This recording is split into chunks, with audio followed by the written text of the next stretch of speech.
Imagine a house high in the hills, overlooking a cold, gray lake. It is a house made of dark wood and massive sheets of glass, designed by a famous architect. Everything inside screams of perfection. The furniture is carefully chosen, the lighting is dim and warm, and the silence is heavy. It is only broken by the sound of the rain hitting the giant windows, over and over again. Here lived Elias and Sarah. Elias was a prestigious heart surgeon, a man with hands of gold and a charming smile that hid a sharp, cold intelligence. Sarah was a gentle artist. Her paintings used to be full of life and vibrant colors before she moved into this glass palace. To the outside world, they were the perfect couple, a love story from the pages of a magazine, wealth, beauty, and success. But tonight, we will peel back the layers of this perfection to see what truly hides behind the glass walls. Lie back, close your eyes, and let the sound of the rain take us to the beginning. It started very slowly. There were no shouts, no violence. The violence here was silent, soft as silk. Sarah began to feel a constant exhaustion, a strange fatigue that seeped into her bones the moment she woke up.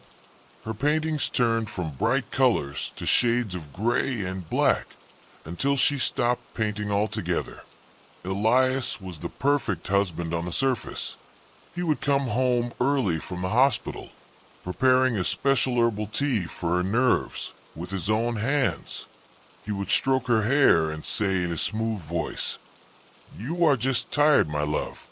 Art takes so much from your soul. Rest. I am here."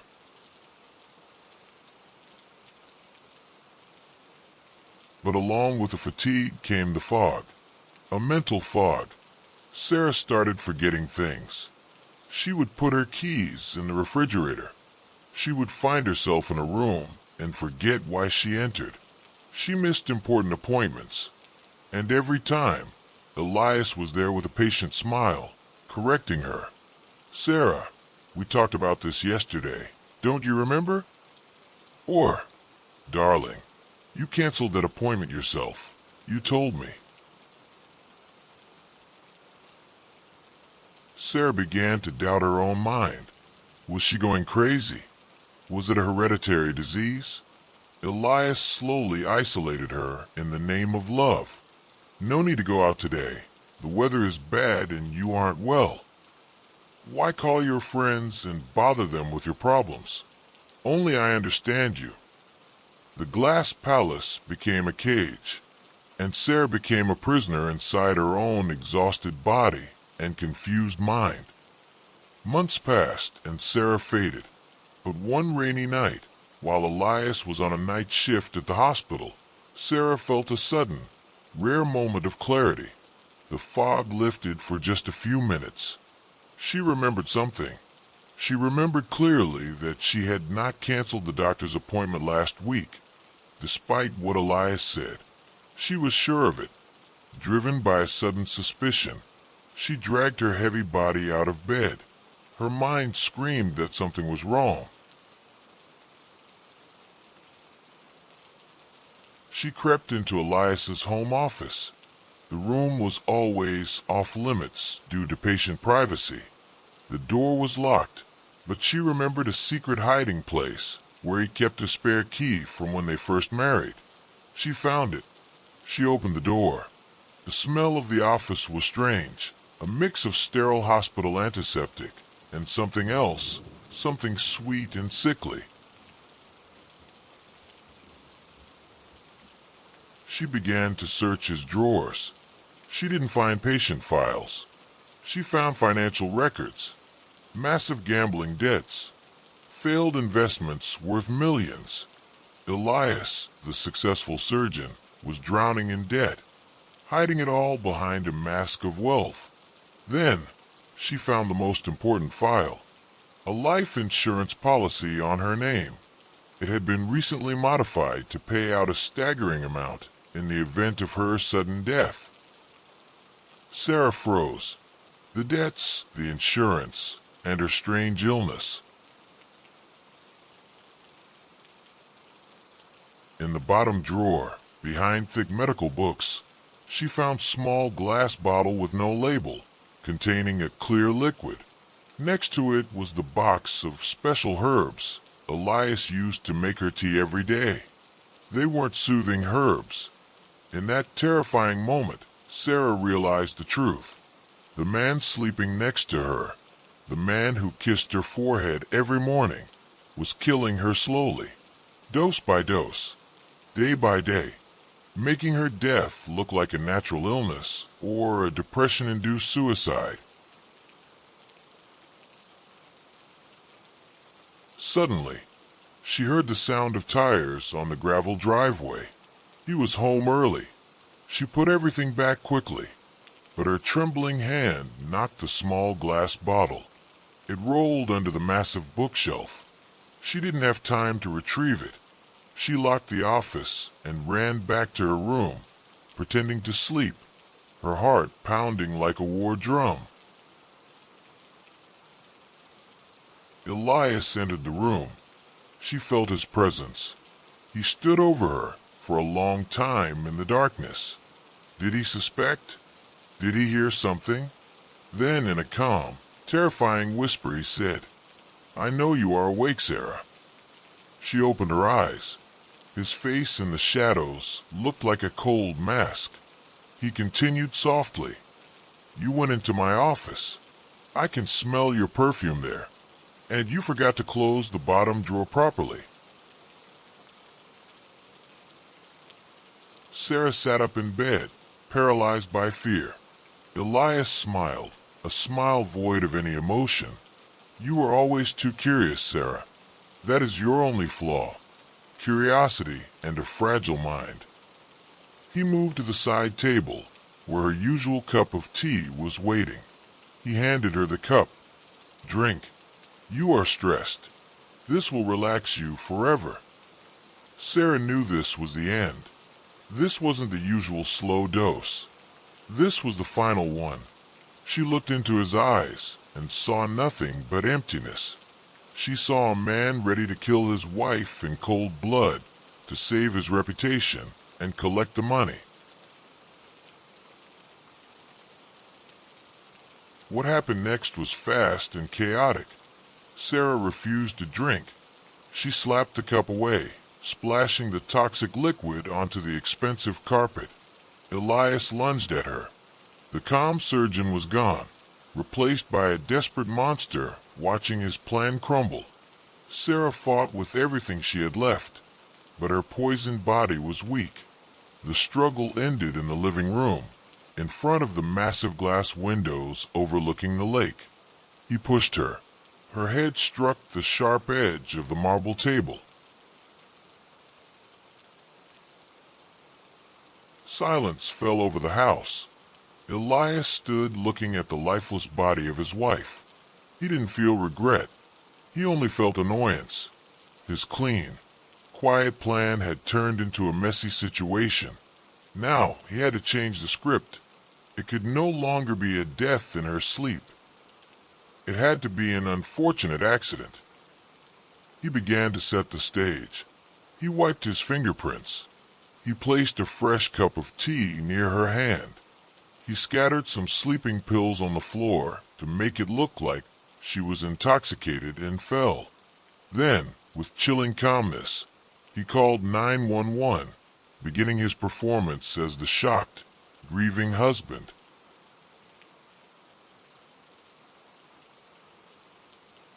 At first, everyone believed the respected doctor. A tragic accident for a woman struggling with mental health. But perfect crimes are rare. The first mistake was the small bottle that rolled under the bookshelf. Elias didn't find it that night, but the detectives found it later. The second mistake was the autopsy. Although the blow to the head caused her death, the toxicology report showed strange accumulations of chemical toxins in Sarah's body over months, substances only someone with Elias's medical access could get.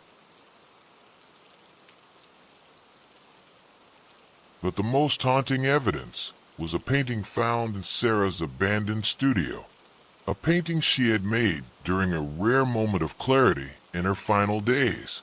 It was dark, almost black, but in the center, she had painted a face. Half of it was Elias, handsome and charming. The other half was a demon, pouring poison into a teacup. It was her final message to the world. Elias's glass palace shattered. The debts, the insurance, the poison, the psychological torture. It all came out. The surgeon who saved hearts had slowly stopped his wife's heart. Elias now sits in a small, concrete cell, far away from luxury. The glass house still stands on the hill, empty, beaten by the rain, a silent witness to a love story that turned into a cold crime. Come away with me tonight. Let us travel to the Pacific Northwest of the United States, to the outskirts of Seattle, Washington, a place where the green of the forest meets the steel gray of the water, a place where the rain rarely stops. Imagine a house sitting on a cliffside, overlooking the dark expanse of Puget Sound. It is not a cozy cottage. It is a modern fortress of glass, polished concrete, and dark wood. It is a house that wins architectural awards. It is flawless. It is cold. And it is utterly silent, save for the relentless drumming of the rain against the massive floor-to-ceiling windows. This is the home of Mark and Elena. To the outside world, to their thousands of Instagram followers, to the high society circles of Seattle tech billionaires, they are the golden couple. Mark, a brilliant, sharp-suited venture capitalist, a man who moves millions of dollars with a single phone call. Elena, a former gallery curator, elegant and poised, who now manages their flawless lives and their philanthropic foundations. They have everything. The Tesla in the heated driveway, the ski chalet in Aspen, the perfect smiles at charity galas. But you know why we are here tonight. You know that in houses like this, the glass walls don't just let light in. They trap the darkness inside. Tonight, we look past the filters. We look at what happens when love turns into cold calculation, when a marriage becomes a cage. Lie back. Pull the blankets higher. You are safe. Let the sound of the rain wash over you as we enter the glass house. The ride didn't start with a shout. It started with silence. For months, Elena felt like she was living with a ghost. Mark was there physically, sitting across the long marble island in their minimalist kitchen, but he was gone. His eyes were always on his phone. His answers were monosyllabic. Fine. Busy. Later. Elena tried to bridge the gap. She planned weekend getaways that he canceled last minute. She cooked his favorite meals that went cold. She dressed up for dinners where he wouldn't even look at her. She began to feel small in that massive house. The echoing spaces amplified her loneliness. Then the subtle shifts began. Mark started coming home late. The classic signs. The smell of expensive whiskey and a perfume that wasn't hers, clinging faintly to his cashmere coat. When she asked him, he didn't get angry. He got cold. He would look at her with a flat, clinical expression, like she was a disappointing investment. "You're imagining things, Elena," he would say smoothly. "You've been spending too much time alone in this big house. It's making you paranoid. Perhaps you need to see your therapist again." He was gaslighting her, making her doubt her own reality. And because she loved him, and because his voice was so confident, part of her believed him. Maybe she was losing her mind. The truth didn't come from a lipstick stain. In their world, the truth comes in data. Mark was a man obsessed with control. Their entire home was smart. Lights, locks, temperature, cameras. Everything was connected to the cloud. Everything was trackable. One rainy Tuesday, Mark was on a business trip to San Francisco. Elena was home alone. The house felt particularly oppressive. The heating system seemed to be malfunctioning. Some rooms were freezing, others stifling hot. She went into Mark's home office, a room she rarely entered, to access the main control panel on his desktop computer. The computer was locked, of course, but Elena remembered an old password from years ago, from when they trusted each other. On a whim, she tried it. It worked. She didn't find the heating controls. What she found was an open tab for a secure cloud storage drive. Mark, usually so careful, had gotten arrogant. He had forgotten to log out on his home machine. Elena sat in his leather chair, her heart hammering against her ribs, and clicked. It was all there. A digital dossier of betrayal. It wasn't just an affair. It was a replacement strategy. Emails between Mark and a 25-year-old financial analyst named Chloe. They weren't just romantic. They were conspiratorial. Elena found folders labeled Transition. Inside were real estate listings for penthouses in Miami. Divorce projections that showed how he planned to hide assets offshore, leaving Elena with a fraction of what she deserved. And then, the most chilling document of all, a life insurance policy on Elena, recently updated, with the payout doubled in case of accidental death. Elena stared at the screen until the words blurred. The coldness of the house suddenly made sense. He wasn't just leaving her. He was calculating whether it was cheaper to divorce her or to bury her. Elena didn't confront him when he returned. She was too terrified. She realized she was living with a sociopath who had been methodically deconstructing her life while sleeping beside her. She needed a plan. But Mark was always 3 steps ahead. 2 days later, a massive winter storm hit Seattle. The wind screamed around the cliffside house, shaking the giant glass panes. Mark came home early. He was agitated. He poured himself a scotch and paced the living room. Elena was sitting on the white sofa, numb. "We need to talk," Mark said. His voice wasn't smooth tonight. It was razor-sharp. He knew. Somehow, his security systems had alerted him that she had accessed his computer. The facade was over. He didn't apologize. He didn't beg. He looked at her with pure, unadulterated hatred. "You shouldn't have looked, Elena," he said, swirling his drink. "We could have done this the easy way. I would have given you enough to live comfortably. But you had to get greedy. You had to snoop." He began to walk toward her. The look in his eyes was dead, empty. Elena stood up, backing away toward the massive sliding glass doors that led to the balcony overlooking the churning black water below. "Mark, please," she whispered.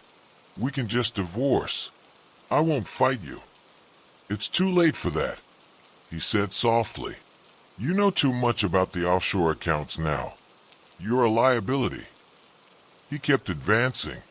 He was crowding her toward the glass. Outside, the storm was raging. Inside, the air was thick with menace. He lunged.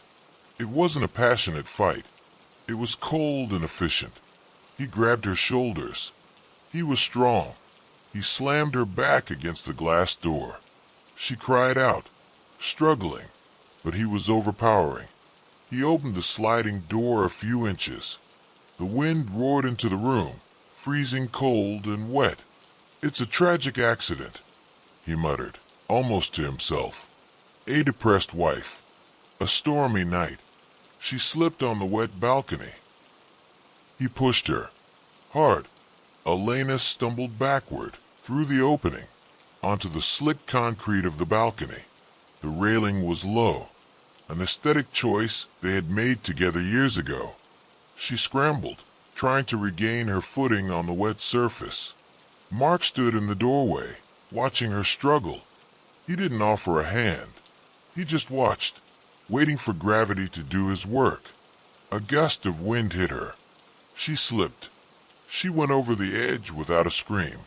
Just silence, swallowed by the roaring wind. Mark watched her disappear into the black void. He stepped back inside. He closed the glass door, shutting out the noise. He smoothed his hair. He finished his scotch. Then he picked up the phone and dialed 911, putting on the performance of his life as the panicked, grieving husband. Mark almost got away with it.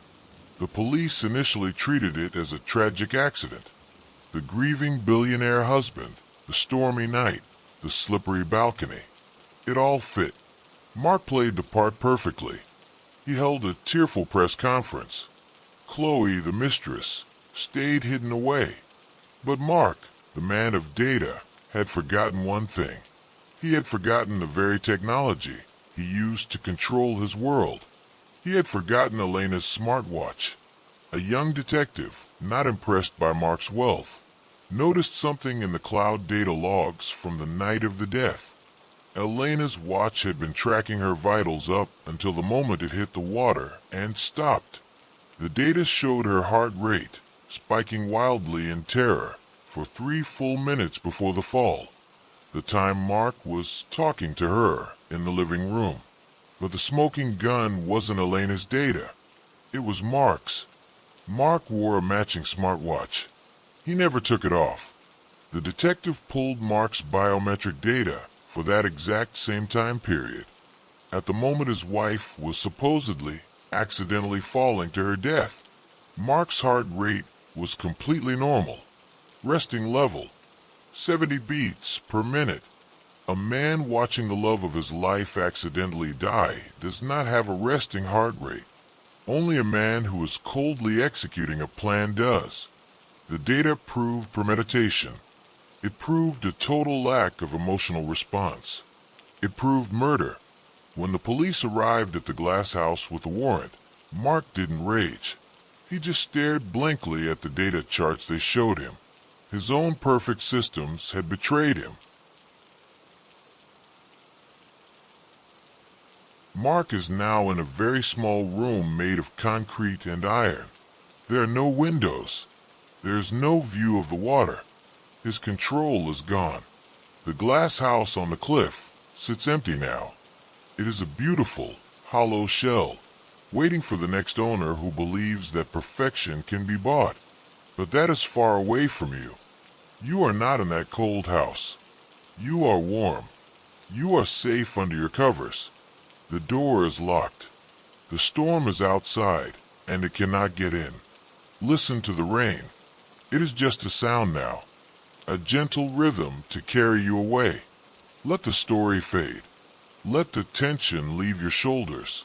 There is no one calculating against you here. Let us move inland tonight, away from the ocean, to the frozen heart of the American Midwest, to the exclusive, tree-lined streets of Lake Forest, Illinois, just north of Chicago. It is deep winter here, the kind of winter that muffles the world in thick, heavy snow. The great estates set back from the road are hidden behind frosted iron gates and ancient oak trees heavy with ice. It is a place of old money, quiet power, and secrets buried deep beneath the snow. In one of these sprawling brick mansions lived Arthur and Claire. To the outside world, they were the pillars of the community. Arthur, a titan of commodities trading in the city, a man whose handshake moved markets. Claire, the graceful philanthropist, whose perfectly curated dinner parties were the envy of the North Shore Social Register. Their life looked like a Ralph Lauren advertisement come to life. The cashmere sweaters, the golden retrievers by the fire, the polished mahogany library. But you know the truth about houses this big. The silence inside them can be deafening. The distance between two people in the same room can be measured in miles. Tonight, we explore what happens when the facade of a perfect American life cracks and the cold rushes in. Wrap yourself up warm. The fire is lit. You are safe here. Let us step out into the snow. Claire had begun to refer to the house in her mind as the mausoleum. It was beautiful, yes, but it was cold. Arthur had changed over the last 2 years. The man who used to chase her through the snow was gone. He had become obsessed with status, with accumulating more, with maintaining an image of untouchable success. And there was someone else. Claire felt it before she knew it. A shift in the air. Arthur was traveling more. Emergency client meetings in New York. Weekend conferences in Miami. When he was home, he was guarded. His phone, once casually left on the kitchen island, was now always in his pocket, face down. Claire, isolated in that massive house, surrounded by snow, began to wither. She was surrounded by luxury, yet starving for connection. She spent her days wandering from room to room, adjusting expensive floral arrangements that no one else would see. She was the queen of an empty castle. Arthur didn't hate Claire. He simply didn't need her anymore. She was part of his past, a time before he hit the big leagues. His present and his future, he decided, was Isabella. Isabella was 20 years younger, a sharp, ambitious broker at his firm. She was energy, fire, and risk, everything Claire wasn't. Arthur wanted a new life with Isabella, but he also wanted his money. The prenuptial agreement he and Claire had signed 15 years ago was ironclad, written by her fiercely protective father. If they divorced due to Arthur's infidelity, Claire would get everything. The house, the portfolio, the reputation. Arthur would be ruined. Arthur was a man who dealt in cold hard numbers. He sat in his high-rise office in Chicago, looking down at the frozen lake, and did the math. Divorce was a financial disaster. Widowhood, however, widowhood was a tragedy that elicited sympathy, and more importantly, it kept his fortune intact. He didn't want it to be messy. He wasn't a violent man. He wanted it to be quiet, gentle, and explainable, like falling asleep. The opportunity arrived with this storm of the decade. A massive blizzard rolled down from Canada, burying Lake Forest under 3 feet of snow. The roads were impassable. The power flickered. The estate was completely cut off from the world. It was just the two of them in the vast house. The silence was profound. Arthur was unusually attentive that evening. He opened a bottle of Petrus, wine worth thousands of dollars, and poured glasses by the fire in the library. "To us, Claire," he said, raising his glass. His eyes were unreadable in the firelight. "To surviving the storm." Claire, grateful for the sliver of warmth, drank.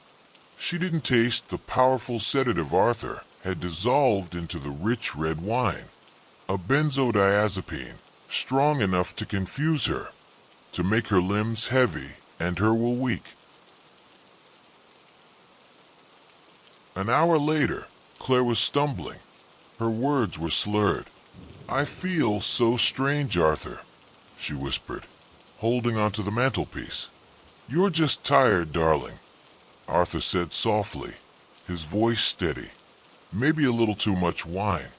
Let's get you some fresh air. It will clear your head." He led her not to the front door, but to the connecting door that led to the massive 4-car garage. The garage was insulated, silent as a tomb. Their luxury cars sat gleaming under the fluorescent lights. Arthur led her to her own car, a sleek Mercedes sedan. "Sit inside for a moment, Claire. The heated seats will warm you up before we go back upstairs." Confused, drugged, and trusting, Claire climbed into the driver's seat. Arthur closed the car door. The sound echoed in the concrete space. He walked to the back of the garage and pressed the button to close the main garage doors. They sealed shut, blocking out the blizzard. Then, Arthur walked back to the car. He reached through the open window and started the engine. The powerful engine hummed to life. "Just relax, Claire," he whispered. "Close your eyes. Just sleep." He rolled up the window. He walked out of the garage, closing the connecting door behind him, sealing the space.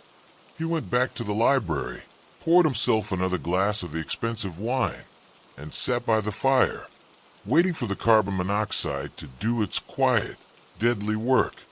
It was a gentle way to go, he told himself, just like drifting off. When the snowplows finally cleared the roads 2 days later, the police found a tragic scene. A wealthy woman, perhaps depressed by the isolation of the storm, perhaps having had too much to drink, had gone to her car, maybe to listen to music, maybe to escape the house, and had tragically fallen asleep with the engine running. Arthur played the devastated widower perfectly. The sedative would be explained by her recent anxiety prescriptions. It was a clean, sad accident. But Arthur, a man of finance and old-world charm, had underestimated the new world of technology that surrounded him. The lead detective, a meticulous woman named Sarah Jenkins, felt the story was too neat. She didn't look for fingerprints. She looked at the data. The Mercedes was a smart car. It recorded everything. Detective Jenkins pulled the vehicle's internal logs. The log showed the engine starting at 10:42 p.m. It showed the driver's side door opening at 10:41 p.m. and closing at 10:42 p.m. So far, it matched Arthur's story.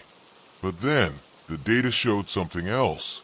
The car's internal weight sensors, used to determine airbag deployment, registered a 130-pound weight in the driver's seat at 10:41 p.m.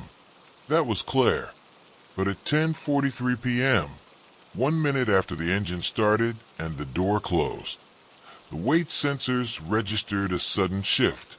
A 200-pound weight leaning into the car from the window area, followed by the window rolling up. Arthur had started the car from the outside, and then the final nail in the coffin, Arthur's own iPhone.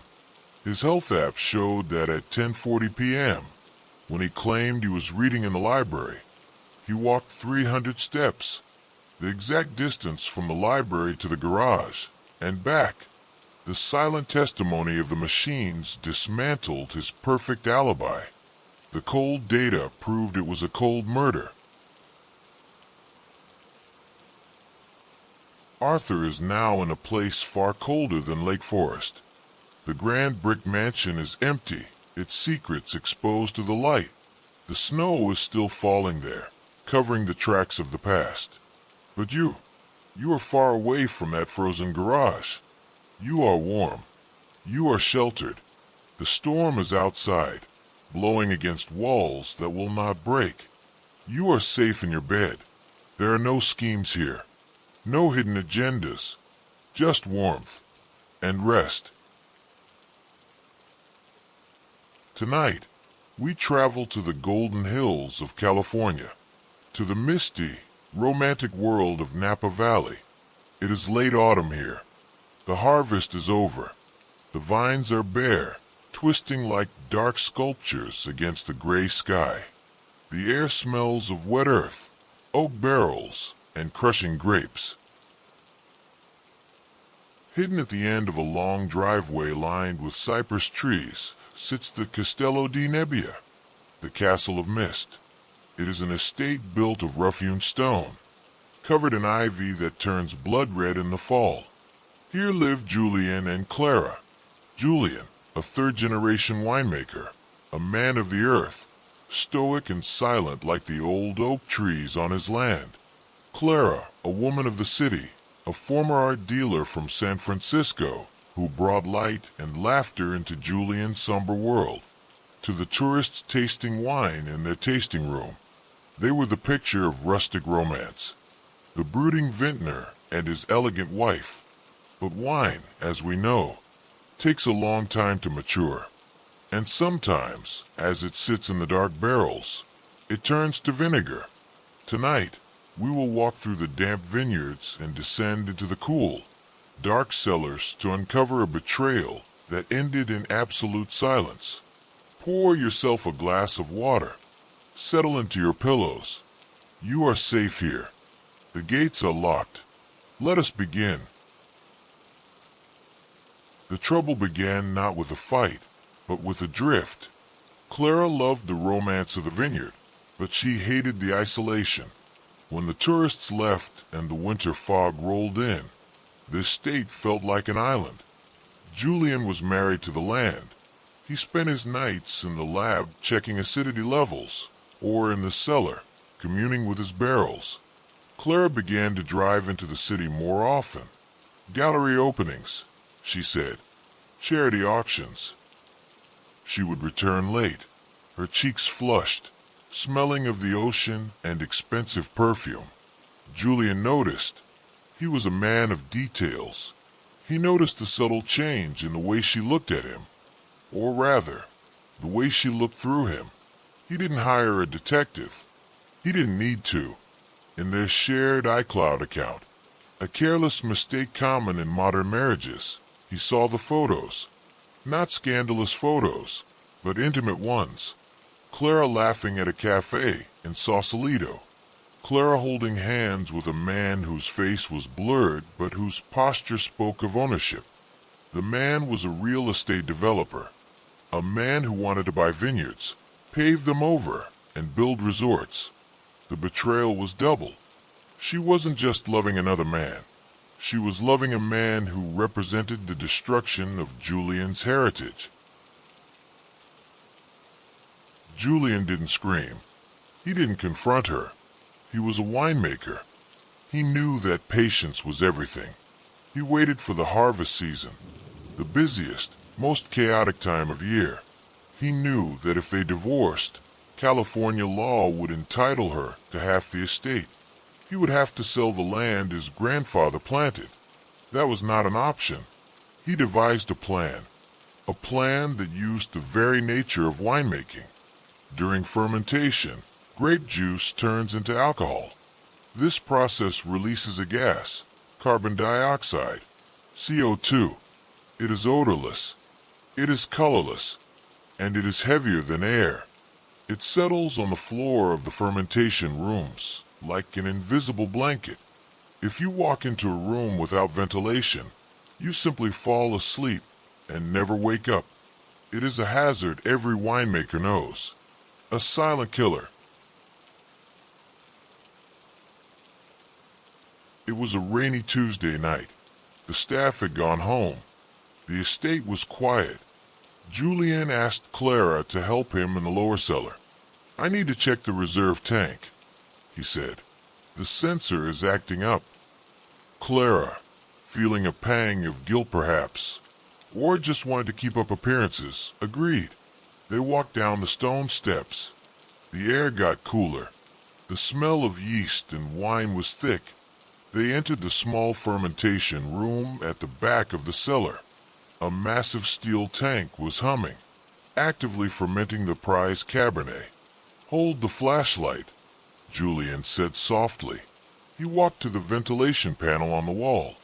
Instead of checking it, he quietly disabled the safety fan. Then he stepped out into the hallway, claiming he needed a wrench. "Wait here, Clara," he said. "Don't move. It's dark." He closed the heavy oak door. The click of the lock was soft, masked by the hum of the tank. Clara stood in the dark room. She didn't panic at first. She called out his name, "Julian." But Julian was already walking up the stone stairs, calm and steady. Inside the room, the invisible gas was rising. Clara didn't choke. She didn't gasp. That is the horror of CO2. You just feel tired. She sat down on a wooden crate, waiting for Julian. Her eyelids grew heavy. The confusion set in. She thought maybe she should nap for just a minute until he came back. She lay her head against the cool stone wall, and she drifted off into the eternal sleep. No violence, no weapon, just the breath of the grapes taking her life. Julian returned an hour later. He held his breath, opened the door, turned the ventilation fan back on, and dragged her body to the foot of the stairs. He staged it to look like she had slipped on the wet stone steps and hit her head. A tragic accident in a dangerous workplace. The police arrived. The coroner saw no signs of foul play. The slip and fall theory was accepted. Julian played the grieving widower, the stoic man broken by loss. But Julian, a man of the earth, had forgotten the sky, specifically the cloud. The detective on the case, a young man from Napa PD named Officer Martinez, felt something was off. Julian was too calm. Martinez didn't look at the body. He looked at the house's smart system. The Castello di Nebbia was old, but its systems were new. To control temperature and humidity for the wine, Julian had installed smart sensors everywhere. Officer Martinez pulled the logs from the server. He looked at the data for the back fermentation room. The data showed a spike in CO2 levels at 8 p.m. Dangerous levels. But here was the smoking gun. The smart lock on the door recorded being locked from the outside at 8:05 p.m. and it recorded being unlocked at 9 p.m. Someone had locked Clara inside a room, filling with deadly gas for 55 minutes. A person who falls down the stairs does not lock the door from the outside. Julian's love for controlling his environment was his undoing. The sensors he installed to protect his wine had convicted him of murder. Julian was taken away in silence. The estate was sold eventually. The vines didn't care. They continued to grow, season after season, indifferent to the human drama. But you are far away from the damp cellars of Napa. You are in a warm, dry room. The air you breathe is fresh and clean. There are no locked doors here. Only safety. The rain outside is just a lullaby. Let the image of the vineyards fade into the mist. Let the gray sky turn to a comforting black. Tonight, let us travel to the very edge of the world, to the eastern tip of Long Island, New York, to Montauk. In the summer, this place is crowded with parties, white linen, and sunshine. But it is winter now. The tourists are gone. The mansions that line the cliffs are empty, their windows dark, staring out at the gray, churning Atlantic Ocean. In one of these solitary estates, perched high on a bluff, lived Richard and Vanessa. Richard was a powerful hedge fund manager for Manhattan, a man of numbers, sharp suits, and absolute control. Vanessa was a former ballet dancer, graceful, fragile, and undeniably beautiful. To their friends in the city, they were the golden couple. But here, in the silence of the off-season, the gold had begun to tarnish. Tonight, we will walk through the empty halls of their beach house. We will listen to the wind rattling the frames, and we will uncover a story of a heart that wandered and a mind that calculated a terrible revenge. Pull your blanket up. The ocean wind is cold tonight, but you are warm. You are safe. Let us begin. The house was known as the Watchtower. It was a modern masterpiece of glass and weathered cedar wood. Vanessa loved the ocean, but she hated the isolation. Richard would often stay in the city during the week, leaving her alone with the sound of the waves. Loneliness is a dangerous thing. It opens doors that should stay closed. During those long, empty weeks, Vanessa met a local landscape architect named Cole. Cole was everything Richard was not. He was rugged, soft-spoken, and he listened to her. It started with coffee in the village, then walks on the cold, windy beach, and finally, secrets whispered in the shadows of the dunes. Vanessa felt alive for the first time in years. She planned to leave Richard.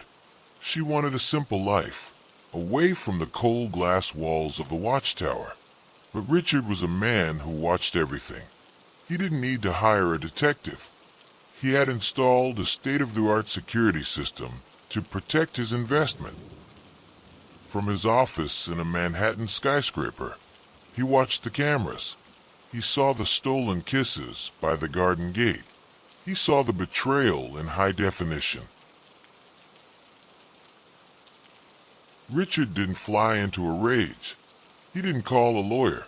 In his world, divorce meant losing half his assets. It meant failure, and Richard never failed. He decided to handle this problem himself. He came home for the weekend.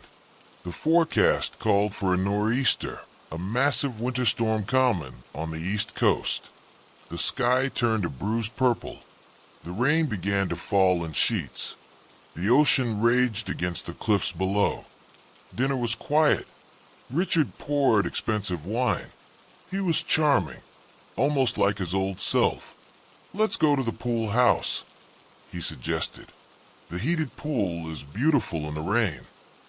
The estate had an indoor-outdoor infinity pool, separated by a heavy glass partition that could be raised or lowered. Vanessa, feeling guilty and confused by his kindness, agreed. They swam in the warm water while the storm screamed outside. Richard got out first. "I'll get us more towels," he said, his voice calm. He walked to the control panel on the wall. Richard didn't get towels. Instead, he pressed a button to lower the heavy glass partition that separated the indoor pool from the outdoor deck. But he didn't stop there. He pressed the button for the automated pool cover. This was a heavy, rigid safety cover designed to bear the weight of a person. It began to slide out from the housing, covering the water, inch by inch. Vanessa was in the deep end. She heard the motor humming. "Richard," she called out, "what are you doing?" Richard stood by the controls, watching. He didn't speak. He just watched. The cover moved relentlessly. It covered the steps. It covered the shallow end. Vanessa tried to swim to the edge, but the cover was moving too fast, trapping her in the water beneath it. It wasn't a violent struggle. It was a slow, terrifying enclosure. The cover clicked into place, sealing the pool completely. Vanessa was trapped underneath, in the dark, warm water with no air gaps. Richard stood there for a moment, listening to the muffled thuds from below. Then he turned off the pool lights. He walked back to the main house, poured himself a whiskey, and sat by the fire, waiting for the storm to wash away his problem. The police arrived the next morning. Richard was distraught. He told them he had gone to bed early, and Vanessa must have gone for a late swim, and tragically, the automatic timer for the cover must have malfunctioned, trapping her. It was a horrible accident. The storm had caused power surges, he claimed. It was plausible, but Richard, the master of finance, had forgotten the details of engineering. The lead investigator was a local woman who knew these high-tech systems well. She didn't look at the body. She looked at the smart home logs. The pool cover system was sophisticated. It recorded every interaction. The logs showed that at 11:42 p.m., the cover was activated, but it wasn't a timer. The log read, "Manual activation, wall panel A," and crucially, the safety sensor, which is designed to stop the cover if it hits an object, had been manually overridden 3 times in 10 seconds. Someone had forced the cover to close, pushing past the resistance of Vanessa trying to stop it. And then, the final piece of evidence. Richard's Apple Watch. He claimed he was sleeping at 11:42 p.m., but his watch data showed his heart rate was 140 beats per minute at that exact time. The heart rate of a man committing a murder, not a man in deep sleep. The glass walls of the watchtower could not hide the truth. The numbers he loved so much had turned against him. Richard was led away in handcuffs, leaving the mansion to stare blindly out at the sea. The house is empty now. The pool is drained. The secrets are gone. But you are far away from the cliffs of Montauk. You are warm. You are dry. The ocean outside is just a soothing rhythm, rocking you to sleep. There are no storms here. Only peace. Let the sound of the waves wash over you. In and out. In and out. The story is over. The danger has passed. It is time to let go. Drift into the darkness. Sleep now. Sleep. Good night.